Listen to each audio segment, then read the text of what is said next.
नमस्कार मित्रों, आज चिंतन में वैभव के साथ विवेक को भी समझें। ध्वंस सरल है, सृजन कठिन, पतन सहज है, उत्थान कष्ट साध्य।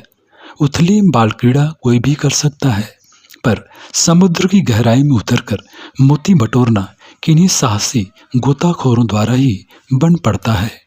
वातावरण में अवांछनीयता का समावेश करने में उथले लोग भी बहुत कुछ कर गुजरे हैं।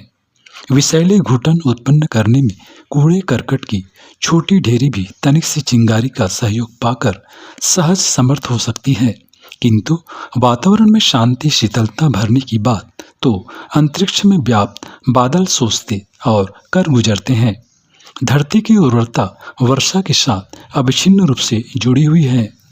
मानव गरिमा को अक्षुण्ण और प्रखर बनाए रखने में युग मनुष्य ही पावश की भूमिका निभाती है। सुखद संभावनाओं का फला फूला माहौल बनाने और वातावरण को नैनाभिराम उल्लासमय बनाने में बसंत का अवतरण ही सफल होता है। कभी कार्तिकी अमावस्या को तमस्ता से छुटकारा दिलाने के लिए गुहार की गई थी। सूरज चंद्रमा ने समर्थ होते हुए भी उसे अनसुनी कर दिया। तब छोटे दीपकों ने अपनी तुच्छता का संकोच न करते हुए अंधकार से जूझने का संकल्प प्राण हथेली पर रखकर किया था।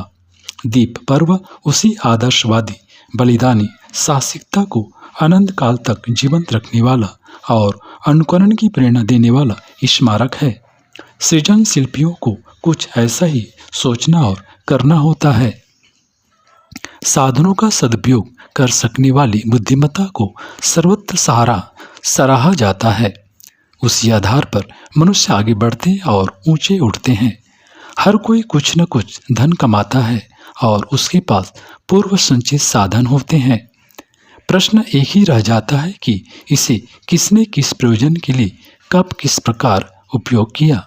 महत्व इस बात का नहीं कि किसने कितना कमाया और कितना उड़ाया। बुद्धिमानों की कसौटी एक ही है कि जो हाथ आया उसे किन प्रयोजनों में किस दृष्टिकोण से खर्च किया गया। वैभव स्वउपार्जित है। पूर्व संचित पुण्य परमार्थ या वर्तमान कौशल पराक्रम के आधार पर उसे अर्जित किया जाता है। इस अपनी कमाई के अतिरिक्त ईश्वर प्रदत्त अनुशासन भी मनुष्य के पास कम नहीं है। श्रम, समय, मस्तिष्क जैसे साधन हर किसी को प्रायः समान रूप से उपलब्ध हुए हैं। इस उच्च स्तरीय वैभव का सदुपयोग कर सकना और भी बढ़े चढ़े कौशल का काम है।